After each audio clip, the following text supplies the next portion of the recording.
this is the biggest chapter in the book for a reason. I talk a lot about how to teach people how to build their personal brands. And a lot of people is like, well, Maha, I'm not a social media influencer. I don't need to build my personal brand. If you have a job, you have a personal brand. If you have a social media account, you have a personal brand. And you need to be thinking about how you show up in the world and how your name is what's going to open up doors and keep you strong and build relationships for you and get you the opportunity to meet people. Building your personal brand is not an option. Like, how do you show up in the world is everything today. And we live in a world of cancel culture and real-time everything. Be intentional about it. And I give people the playbook on how to do it.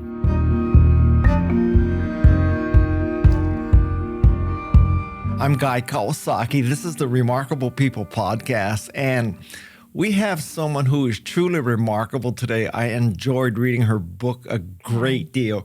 Her name is Maha Abouelenein, and she's the CEO and founder of Digital and Savvy. She's basically a communications and branding maven, and her track record includes some amazing companies like Weber Shandwick and Google and General Mills, and you are going to love this session. So, Maha, welcome to Remarkable People. Thank you. Thank you so much for having me, Guy. I love the show. I've been actually an avid listener for a very long time. So it's a full circle moment to be on the show. You say that to everybody. No, seriously. Maha, I was reading your book and I kept thinking, where has Maha been my whole life? How come I didn't know about her till 2 days ago? I mean, your book is truly enjoyable to read, and I love that it's so well organized, and there's some OCD to my personality, and it's like perfectly lined up. And thank you. I'm so grateful that you spent time with it and read it. It's been a labor of love. It's something I've always wanted to write a book, and I give practical advice, but a lot of my personal story in it as well. It is definitely a lot of personal stories, and I think that adds a lot. So we're just going to dive in, all right? So I know that you're in Minnesota right now, right? I am. So I'm going to ask you to tell your story about how, this is a book that is like Dubai, UAE, Egypt, Minnesota, New York. It's all over the world. So Can you just give us the gist of your story, how we start in Minnesota and go to Egypt and come back and all that? Yes. So I am born and raised in a very small town called Mankato, Minnesota. Think Laura Ingalls Wilder and Little House on the Prairie. I grew up in a small town in Minnesota. I lived in the U.S. until I was 27. I worked at General Mills doing sports marketing and did communications at Weber Shandwick. And when I was 27, my mother, who had MS for a very long time, her and my dad, who had lived here and gone to school and just ended up staying 40 years, decided they're going to go back to Egypt, where they're from. And I had been to Egypt on vacations and all this kind of stuff, but I never lived there, and I don't speak the language. I don't have any friends. So at 27, I moved back to Egypt with my parents at 27 and have to find a job and start over in my life and make new friends and build a network. And I couldn't find a job, really. I wanted to work at an American company like a Coke, a Pepsi, a Unilever, a P&G. But I ended up getting offered to be the secretary of a billionaire, which I can tell you story is a job I didn't want to take, but my dad gave me some advice and said, you just moved here, you don't know anybody, you should take this role. I took the role. It changed my life. I went on to have an incredible career. I worked for this billionaire as a secretary and as his business partner, went and built Weber Shandwick, PR firm in the Middle East, 18 offices, became the head of communications and public policy at Google, launched Netflix in the Middle East, worked for the ruler of Dubai. And in 2020, I'm 50 years old. My, pandemic hits, it's COVID. I see a story that they might close the airports. I thought I might not see my family again. And in 24 hours, after living overseas for 23 years, I moved back to Minnesota in 2020 at 50 years old to rebuild myself again. In that story of the 24 hours, I don't know how you got all the stuff for your dog. I can understand packing. I can understand getting the airline reservation. I can understand the movers. I do not understand how you got everything for your dog. To get out of the country. Yeah. So when you leave the country, you have to get export papers, and the Ministry of the Veterinary Services has to approve it. And you have to find an airline that will take a dog. The pandemic had kind of changed everything. Yeah. I mean, it was a 24 hours of the stars aligned. I really felt, Guy, if it was meant to be, it will all happen for me, and God will make everything work in my favor. And it did. Like, I found a flight, I got the movers to come, I got my dog's export papers, and I was home hours before the world shut down. Yeah. By the way, did you play hockey as a kid in Minnesota? I didn't. I skated. My parents used to send us to the ice skating rink as a babysitter for like 4 hours. They're like, drop the girls off to go ice skating. But I didn't play hockey.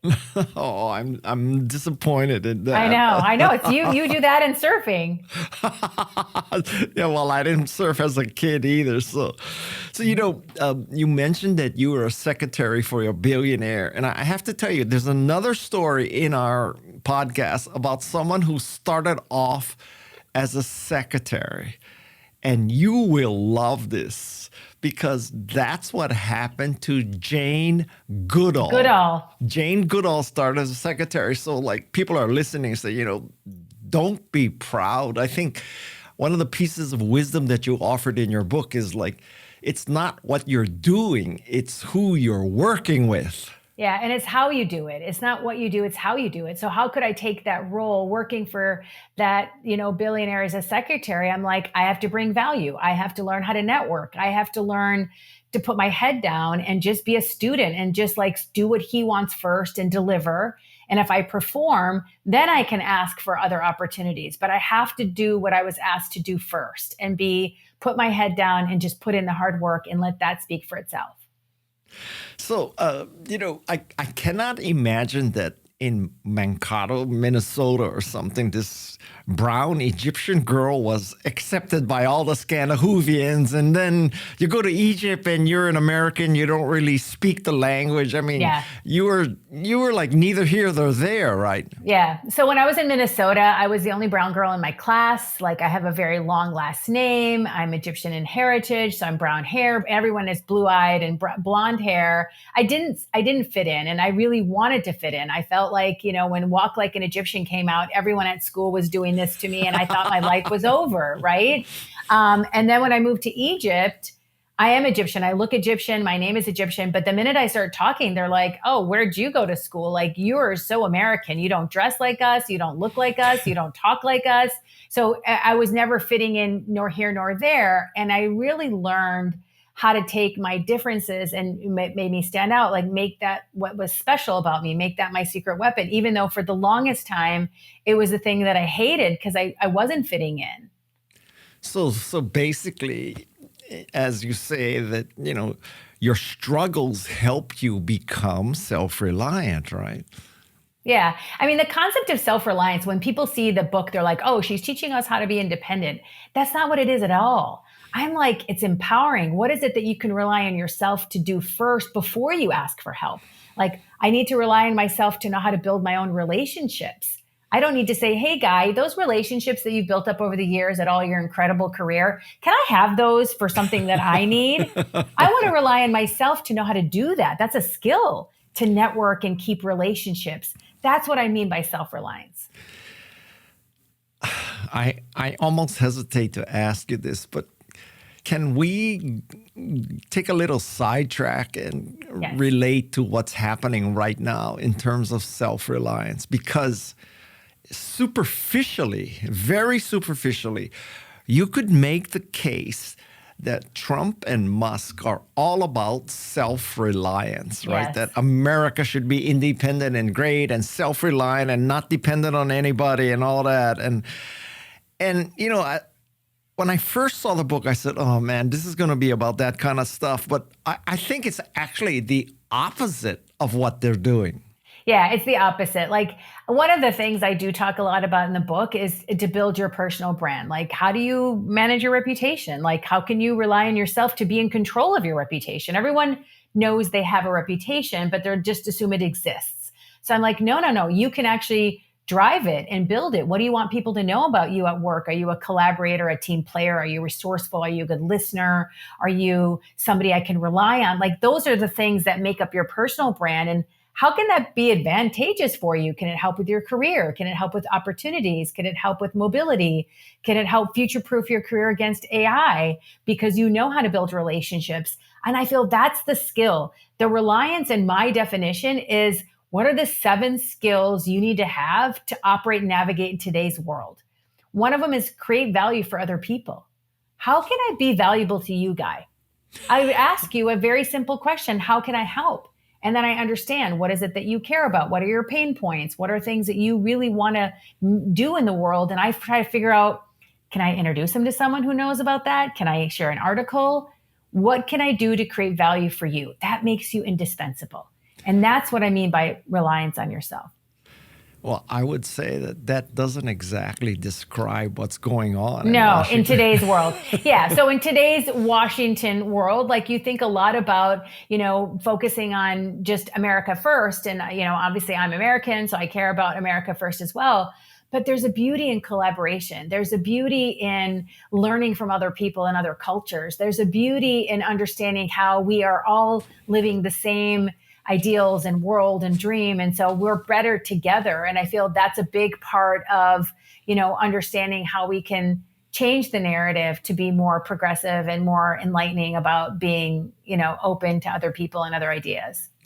So what are the ramifications of this your concept, not Musk and Trump, your concept of self-reliance on external validation? Does it matter at all?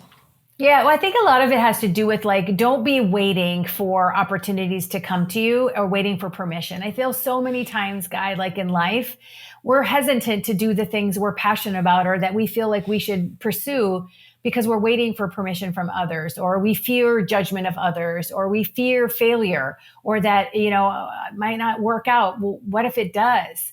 So many times in my life, and I tell the stories in the book, I didn't think I could do something. And then I was like, well, I never got asked to do it before. So what makes me think I can't do it?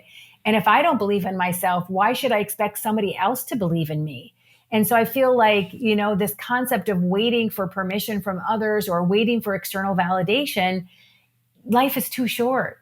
So from the outside looking in, if people are listening to this and they want to figure out how can I tell if I am self-reliant, or how can I tell if this person I'm dealing with is self-reliant? What are the signs of being self-reliant?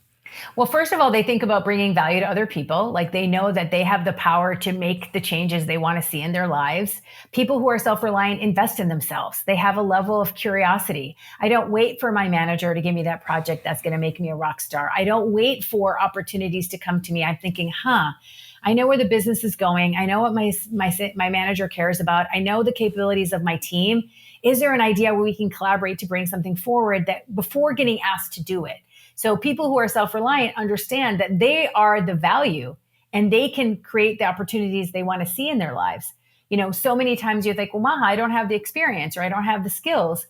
Well, then do you guys think that you can reverse engineer to say, hey, everything on the internet is for free. Podcasts are for free. YouTube videos are for free. Yesterday, I saw a statistic, 1 billion hours of content of watching podcasts on YouTube on Bloomberg. That's insane. That means a lot of people are consuming content and learning from other people's daily routines, business habits, business failures, successes, entrepreneurship, health, wellness, whatever it may be. We've never lived in a better time to be alive. We have access to information. If you're self-reliant, you know that you don't need to wait for somebody to give you a course on AI. You literally can go online for free and spend 2 hours and learn how to use a tool. So, when you were first approached by the prime minister to help the prime minister, and you sat in that room, and then at the end of the meeting, they asked you, the only person, to stay and meet with somebody else, right? So, yep. I don't think you ever used the term imposter syndrome in your book, yes. But surely you had imposter syndrome. So how did you get over imposter syndrome? Yeah, so I do talk a lot about imposter syndrome a little bit in the book. So for everyone listening, I was, moved to Egypt. I got asked by the Prime Minister of Egypt to write a speech for him. A, I'm not a speechwriter. B, I know nothing about Egyptian government or politics. C, I don't speak Arabic. So I'm like, this is not a good fit. Like, why am I here? I died. When I got asked to do this, I literally was like, my heart sank. Because if you mess up with the government, like, am I going to get kicked out of the country? But I didn't really know what to do at that time. But I was just like, all you need to do is like be calm, take my nerves off the floor. And I did feel a lot of imposter syndrome. Like, why do they think I can do this? Like, why am I here? It's because I speak good English. Is it because I speak English fluently that they asked me to write this speech? I didn't know. And I just kind of felt like, surely there's better people than me. Surely there's foreign policy experts or the Ministry of Foreign Affairs. Like there's somebody who does this for a living. But they wanted my perspective and they wanted my thoughts because they knew that I grew up in America and I knew I'd done a lot of work in Washington and they knew that I had experience and value. They valued me more than I valued me. And sometimes when we have imposter syndrome, we don't recognize our strengths. We don't recognize that we're not going to just walk in and have the confidence. We get the confidence when we take action. And when you do the action, then you get the confidence. And that's exactly what I did. I'm like, okay, I just have to put myself as if I was an audience member listening to that speech. What would I want to hear? And the minute I got out of my own head and said, okay, what if if I'm in the audience, I will know what to write. And I did. And I feel like it just came to me, but it was a big struggle for the longest time where I didn't believe in myself. And I had imposter syndrome. I'm like, okay, I'm going to fake it till I make it. But then I'm like, wait, this is the government. There's no such thing. In people that we have discussed imposter syndrome, they often say, and I don't think you're saying this, they often say, fake it until you make it. But in your case, you didn't have to fake it. You really had it, right? I had it, but I didn't know I had it because I didn't have that confidence and I was waiting. So sometimes we're waiting to be confident before we do something. And I'm like, you're not going to get that confidence until you do it. It's the reverse. And that was the biggest aha moment for me, is learning that I'll get the confidence if I take the first step. Okay. Now, let's talk about the 7 principles of your book. And the first one, it comes from, I think, kind of a military. It's a military term, yeah. And it is stay low and keep moving. Stay low, I can understand because the bullets are flying. Keep moving because if you're stuck, you're going to get caught. But explain how you mean it in business. Yeah, so this is a military term to avoid getting, hit by arsenal. Stay low, crouch down, and keep moving so they can't see you. I took it as a metaphor for life. Like stay low, like put your head down and focus on what you care about. There's so many distractions in the world today. Doubters, social media, comparisons, setbacks, economic downturns, things are happening in our lives. And if you are self-reliant, you know that, if you want to achieve a goal, like writing a book or, getting a different job or switching careers or achieving a major milestone that you care about, you kind of got to put your head down and stay low and just keep moving. Because if you're constantly distracted by other people's needs and priorities, you're never going to achieve the things that you care about. And I always talk, guys, like sitting in front of your email. If you're sitting at work, you're just sitting there fielding incoming emails all day. Those are other people's priorities interrupting your day.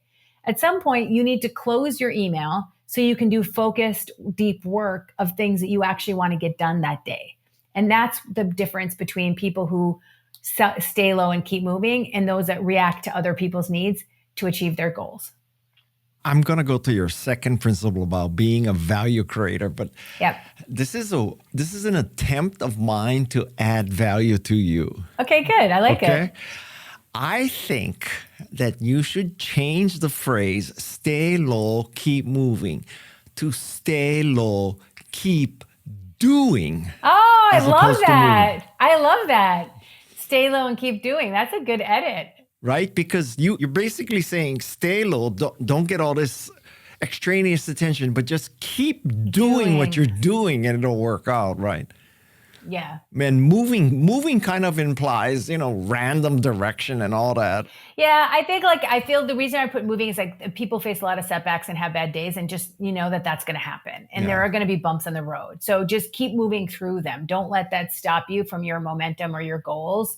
Like I have bad days. Some days I can only give 40% and that's 100% for me. So you need to just keep moving despite the fact that you're having a bad day or things are getting in your way from your success. Okay, so when you rev the book and if you change it, you should credit me. I will credit you for that one. Stay low, keep doing. Sort of been my mantra for like 25 years. So I kind of feel like it's going to be ingenuine if I switch it, but I'm going to make the edit when I get to that. Okay, so that brings us to the second principle, which is be a value creator. And you kind of explained it before, but basically it is about how you make other people's lives better, right? Not yours. I discovered in my career that I can be the person that creates value for a client. Like I can be the person that brings them an idea or an approach or something that they didn't think of. And I always was wondering, I always thought that clients have to tell me what they want or customers have to tell me what they want.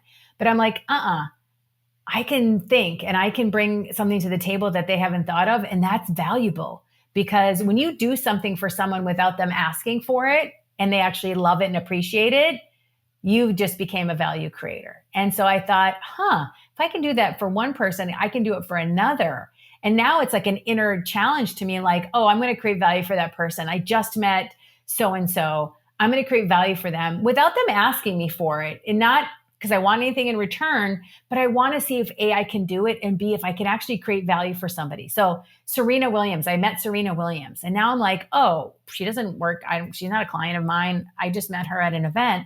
But what I'm going to do is I'm going to try to find a way to add value for her. She has access to everybody and everything. What can I do to add value to her? That's where my mind goes. It's like, oh, I need to think of an idea.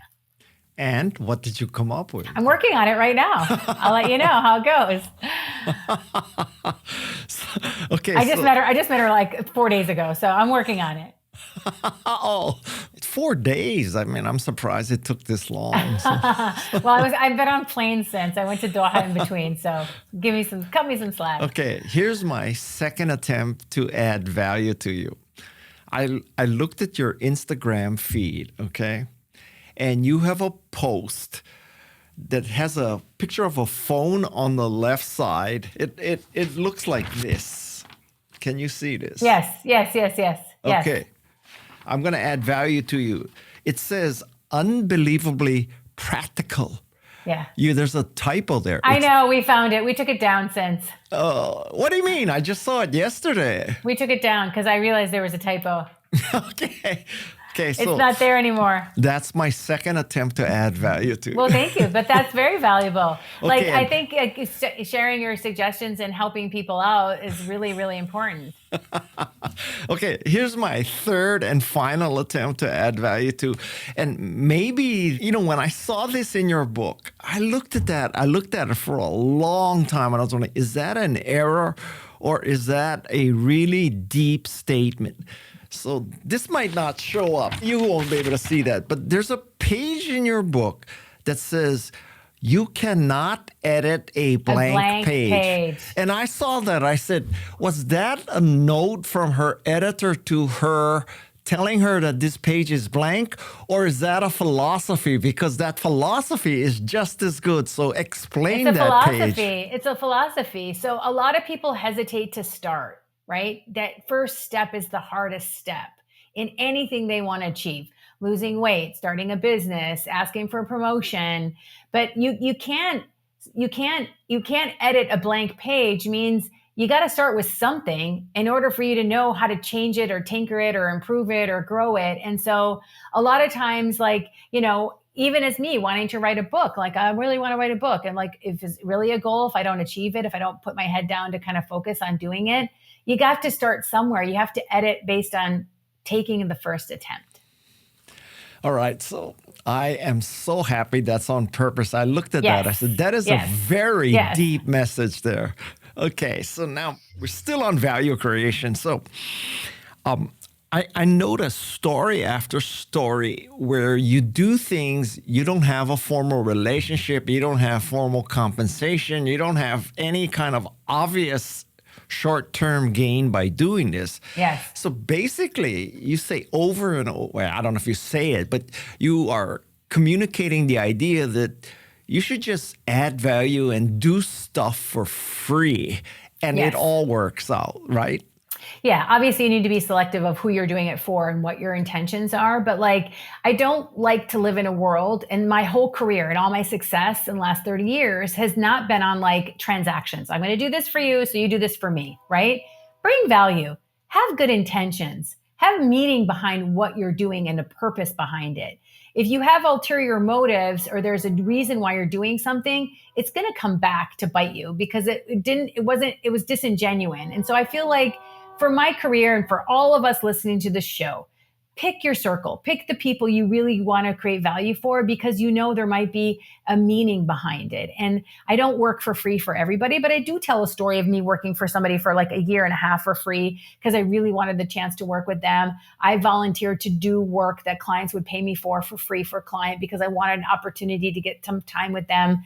And I value the people that I'm creating value for. I don't do it for everyone. I don't do it all the time. I would never compromise my team or their hours or their resources to do it. It might be something where I'm going to donate my time to do it because I know there's a strategic reason to do it. And so being a value creator means you understand who to create value for.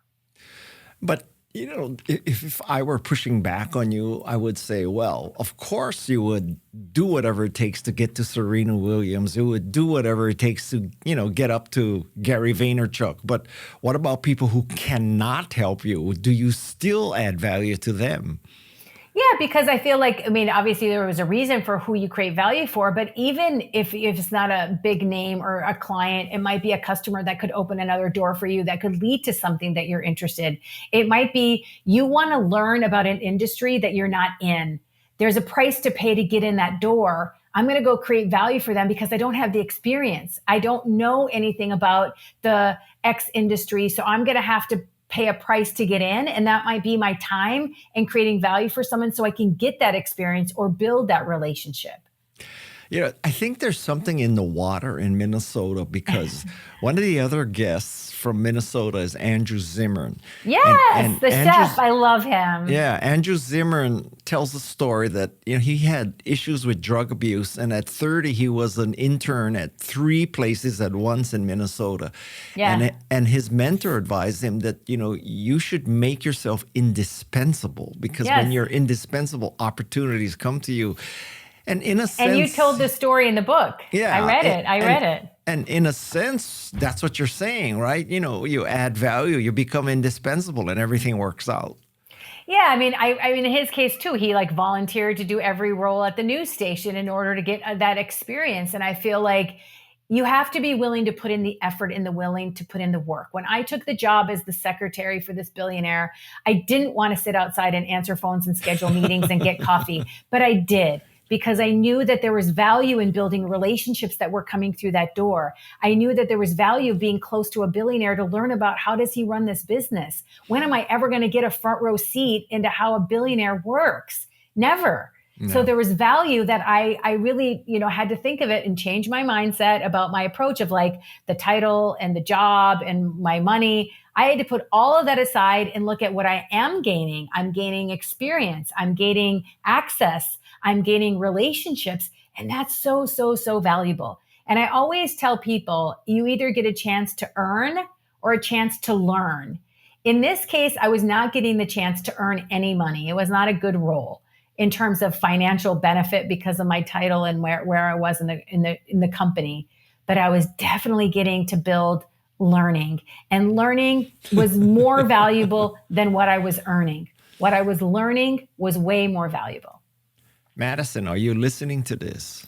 Yes, you get access. If you get learning and opportunity and relationships, and even I do that right now. I'm 55 years old. I run my business for more than 20 years, and I might have a client that I'm not going to charge them that much, lower my rate, just so I can get experience in an industry or experience spending time with them. I understand that value equation. Okay, number three. Number 3 is don't be a waiter. Yep. Which we talked about, like, don't be waiting for permission. Don't wait. Somebody said this to me. Someone came up to me and said, Maha, you're a waiter. I'm like, what? And he's like, you're waiting for Mr. Right to come along. You're waiting for your boss to give you that project that's going to make you a rock star. And you know what? So much of how I think social media has perpetuated this for us is like, I don't want to be the person doing that. I don't want people judging me.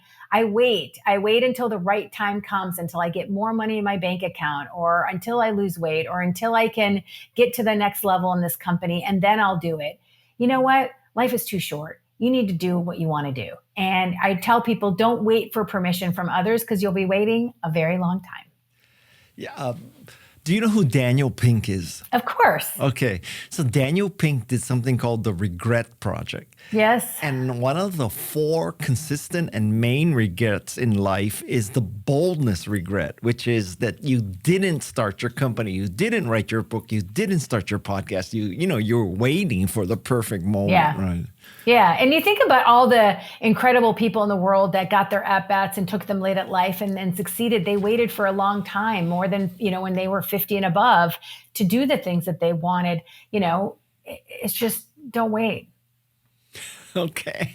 Number 4 is unlearn, relearn, and invest in yourself. So what should people want to learn? Investing in yourself is the most powerful thing. My dad told me no one can ever take away what's between your 2 ears, right? If you're knowledgeable, if you're smart, if you're investing in yourself, no one can take that away from you. People can take away opportunities. They can take away a lot of things from you, but they can't take away that.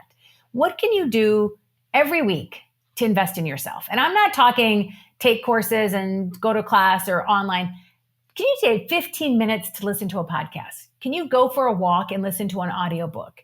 Can you spend, Tuesday nights or Sunday mornings, instead of watching Netflix that one night, can you spend 1 hour carving out how to learn something? Learning can be anything. It could be an AI tool. It could be pickleball. It could be how to cook. It could be how to take piano lessons. It can be anything. Learning is good for your brain. Learning is good for your longevity. And so I want people who are self-reliant to have this principle that they are not waiting for someone to invest in them, that they can take the power to invest in themselves. As a complete aside, and I just want to mention to you, I just thought of it, that your dad had ALS, and we had a guest who has ALS. And she was diagnosed, this is like 10 years ago. She's still alive. And when she was diagnosed, she decided that she was going to run a marathon in all 50 states. And she did it. So, yeah, I mean, I just incredible what the mind is capable of doing. Honestly, that's a great story. I mean, my dad had ALS. My mom had MS.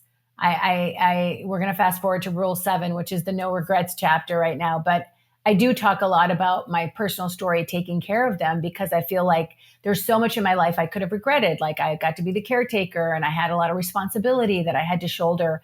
But I learned so much from that process of how to be empathetic and how to have perspective and how to be patient. And if I thought I was having a bad day, I just had to look at them and say, oh, they can't put their feet, get out of bed and walk, and we can, and I can. And so, rule number 7 is live with no regrets. It's easy to say, it's difficult to do, but I feel like everybody has something in their life. Everybody has a story. Everybody has a setback. Everybody has a struggle, including me, including you, including everyone listening to this show. And so don't let that define you. How can you take that struggle and turn it into a strength?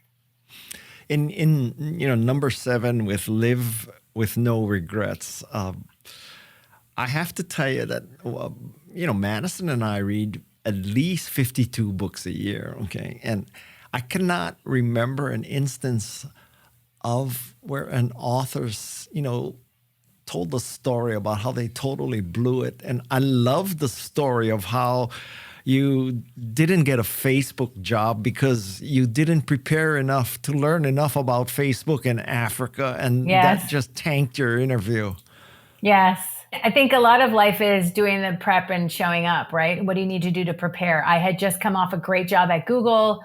I had been offered, the head of Google went to become the head of Facebook. And so he said, you got to interview for this job. You're perfect for us. You should come. And I interviewed, it's a panel, so you interview with different people. It was going to be a bigger role than what I had at Google. Google was 18 countries. This was going to be like 22 or 24. It was going to give me all of the Horn of Africa and Turkey and all that kind of stuff. So I was like, oh my God, this is a great opportunity for me. And I loved a lot of people that were at Google that went to Facebook, did the interviews, came to the last one, which was this, one of the managers and leaders in Sub-Saharan Africa and South Africa.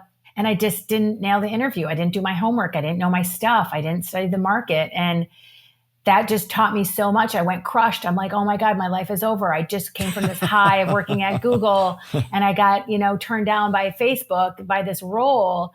And I thought my life was over, and I was so upset about it. And I'm like, okay, I never want to feel this way again. I'm always going to prepare. I'm always going to do the homework. If someone says do 4 things, I'm going to do 10 things. And it ended up being worked out really well for me that I didn't get that role, because like the following week I got asked to work in the office of the ruler of Dubai and the executive office, which is extremely prestigious role to have. And things played out just fine. But I did take very hard lessons from that rejection of like what I don't want to feel like again. I thought that was a great story to pass along. Thank you. Okay, so now we covered number 7. We're going back. We have to go back to 5. Yeah, think of your reputation as currency. What do you mean here? I mean, think about a guy, like we all have reputations, and I want people to understand how important it is that you value that like a currency, like what's its worth and what's its value. Your name is the only thing you actually own, and that name can open doors and bring you opportunities. And this is the biggest chapter in the book for a reason. I talk a lot about how to teach people how to build their personal brands. And a lot of people is like, well, Maha, I'm not a social media influencer. I don't need to build my personal brand. If you have a job, you have a personal brand. If you have a social media account, you have a personal brand. And you need to be thinking about how you show up in the world and how your name is what's going to open up doors and keep you strong and build relationships for you and get you the opportunity to meet people, and to get you the more opportunities you have, the more relationships you have, the more opportunities you have to make money or to build your dreams or start that project that you want. So building your personal brand is not an option. Like, how do you show up in the world is everything today. And we live in a world of cancel culture and real-time everything. Be intentional about it. And I give people the playbook on how to do it. Couldn't someone make the case that, you were telling me to stay low and now you're telling me to build a personal brand? Are those two things not in opposition? I didn't say stay low profile. I said stay low, meaning stay focused. So stay low means put the blinders on and stay focused on what you care about. Otherwise, you're constantly going to be pulled in 100 directions. Whether or not you want to be high profile, low profile, that's up to you, your brand, your speed, your life, your style, your authenticity, how you operate and how you live. But I want you to have basic information about you on the internet that you control so that other people aren't controlling it for you. So have a solid profile on LinkedIn. It doesn't mean you have to be posting every day and all that kind of stuff, but have a clear profile picture, have a nice title, show who you are, your career, your objectives. You have to drive it. And I'm telling you, if you don't, somebody else will, and it's probably not going to be what you want. I interact with a lot of people who ask me how to build a personal brand. And, Good. And in their minds, it's about, I'm going to write white papers. I'm going to reposition myself. I'm going to hire this firm to create social media posts. I'm going to try to get on TED Talks. And, I'm going to basically put lipstick on a pig. And that's not at all what you're saying. Yeah, that's right? not what I'm saying. I feel like, if you have a role at work, ask somebody how they would describe you. And those 3 words, the 3 words you want people to describe you as, then you're good to go. Your personal brand is solid. But if someone describes you in a way that's not consistent with what you want it to be, then you need to work on your personal brand. You need to say, okay, people don't think I'm collaborative. Then I need to make an effort to show people I do want to collaborate. Because if you work in a company and you want to get that career mobility, it matters. If you're an entrepreneur listening to this podcast, you want to have a good personal brand as a founder so you can attract the right talent, so you can attract the right investors, so you can bring the right partners and collaborators to your business. It's a currency now. People follow people. They don't follow companies. Think of Donald Trump. His brand is more powerful than the Republican Party. He's built a strong personal brand. That's one way to look at it. Yeah. Yes.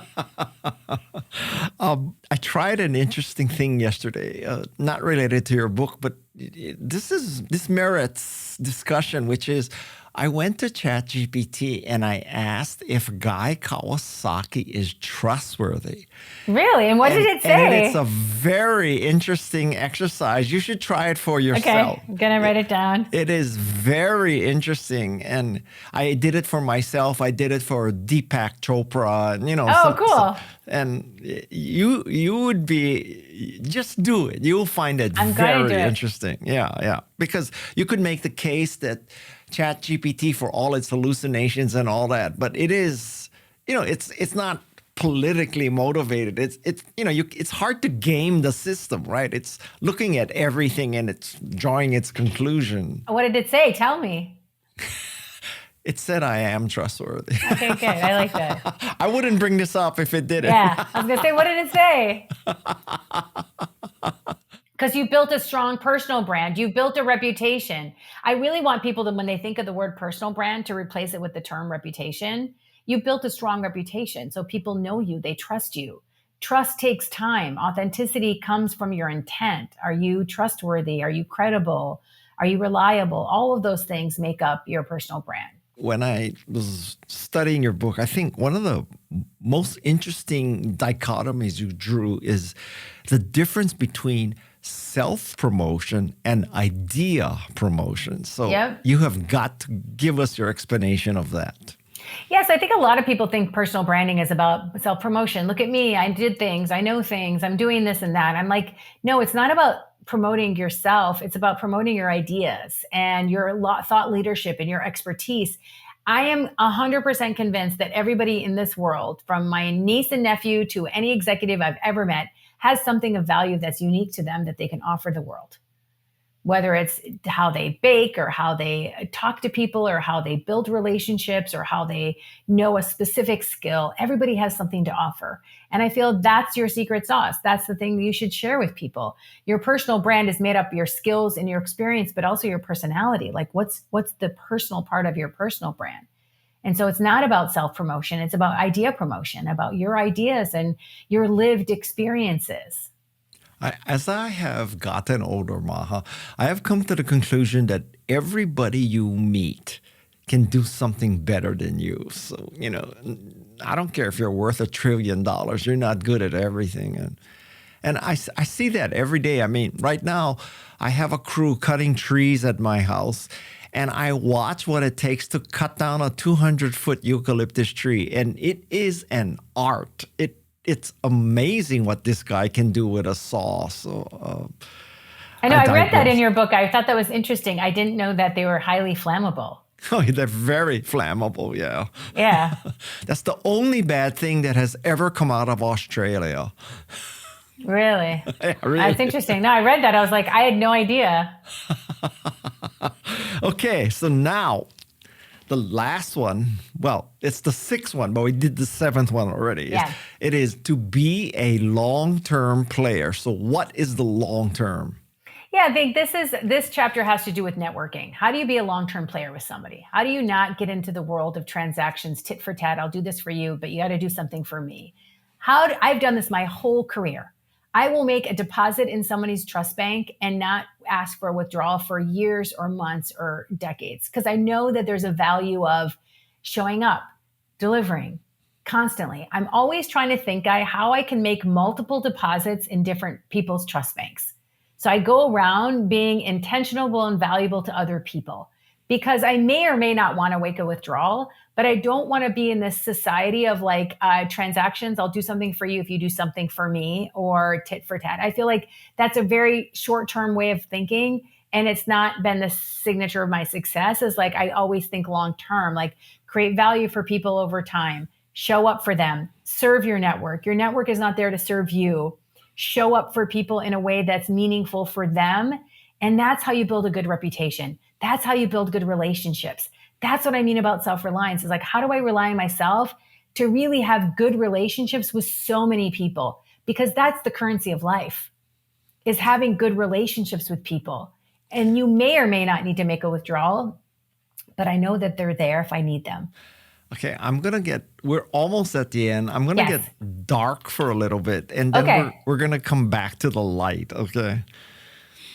So I have to ask you this because it weighs heavily upon my mind. That do you think that America is headed for a Tahrir Square and an American Spring? Are we going to have the same kind of thing that happened in Egypt? I don't think so. I don't think so. I feel like we live in a democratic society where there will be enough forces that will level the playing field, and equality and equilibrium will happen. I feel like, it's a new time. And so there's a lot of new change, but everything eventually course corrects. And I feel that I believe in the power of people and their views and their ideas that will win and prevail at the end. Well, I mean, couldn't somebody in Egypt have said that right when Tahrir Square happened?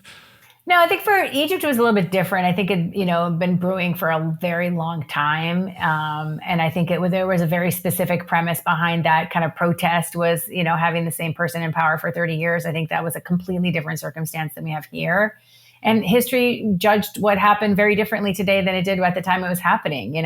So I feel like it's interesting to see how things play out over time. And you have to always take a step back and remove yourself from what's happening in the moment and look at history. And history usually prevails. All right. So let's come back to the light. Yes, I prefer the light. So I have to tell you that I love your 7 prescriptions. I love, these tactics that you have. So I just want to give you this opportunity to summarize your book and summarize your philosophy and, just like Maha for Dummies. Give us the Maha for Dummies summation here. Thank you, Guy. First of all, I'm so grateful for you and both Madison reading the book and spending time with it. I feel like this is a book for anyone with ambition, but I feel like it's also a playbook for like how we should think about how valuable we really are. And a lot of times, and I end the book talking about this, that the most important story is the story you tell yourself. Because I doubted myself. I didn't believe in myself.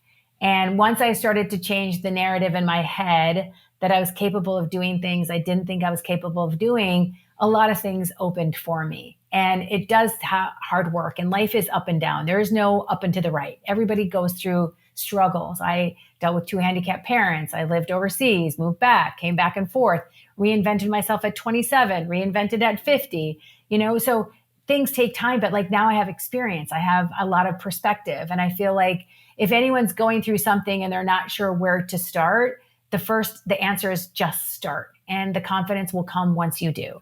If anyone gets the book and reads it, please DM me or send me a message. I answer all those myself. I'd love to get your feedback on it. But I feel like it's a book that will inspire you and also educate you. Well, what else can I say? I mean, as you can probably tell, I loved interviewing you and I loved the book. So thank you very much. And I think people, so grateful. Yeah, people listening to this, they definitely have a lot of information about how to be remarkable. So thank you. Yes. Thank you, Guy. All right. This is Guy Kawasaki. This has been Remarkable People. My thanks to Madison Neismer, my remarkable producer and co-author, Tessa Neismer, researcher, Jeff C. and Shannon Hernandez, remarkable sound design engineers. And until next week, be remarkable. Mahalo and aloha.